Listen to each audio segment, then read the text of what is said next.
তিস্তা মহাপরিকল্পনা নিয়ে নতুন করে আলোচনায় বাংলাদেশ ও চীন। প্রকল্প বাস্তবায়নে এখনও আনুষ্ঠানিক চুক্তি না হলেও স্বাক্ষর হয়েছে সমঝোতার স্মারক।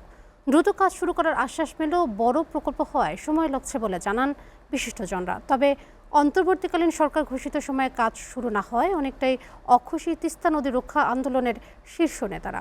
রংপুর থেকে আশিকুর রহমান ডিফেন্সের প্রতিবেদন। তিস্তা মহাপরিকল্পনা বাস্তবায়ন নিয়ে অন্তর্বর্তীকালীন সরকার বারবার আশার কথা শোনালেও এখনও আনুষ্ঠানিক চুক্তি স্বাক্ষর হয়নি। চীনের সঙ্গে পুরো প্রকল্প নিয়ে সমঝোতা স্মারক স্বাক্ষর হয়েছে। তবে অন্তর্বর্তীকালীন সরকারের সময়ে প্রকল্পের কাজ শুরু করা সম্ভব না হলেও রাজনৈতিক সরকারের সময়ে সেটি বাস্তবায়ন করা যাবে।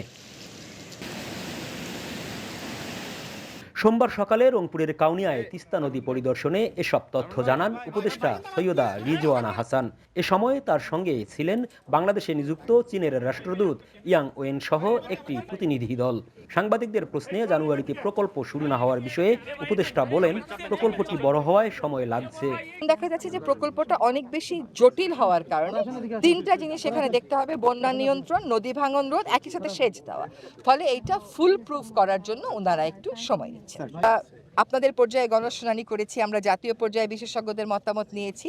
তারপরে এটা চীন দেশে 5 জেলাতে, তারপরে এটা চীন দেশে পাঠানো হয়েছে এবং তারা এটা ফার্দার যাচাই বাছাই করছে।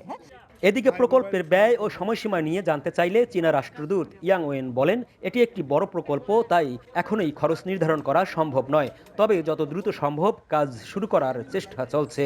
We are hopeful that we'll conclude the feasibility study and then we'll proceed of the following procedures for this project. So I see the concrete progress is making.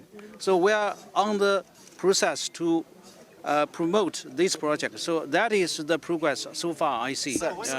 তবে মহাপরিকল্পনার দাবিতে ঐতিহাসিক তিস্তা নদী রক্ষা আন্দোলনের নেতারা কিছুটা হতাশ হলেও দ্রুত সময়ের মধ্যে কাজ শুরু দেখতে চান তারা।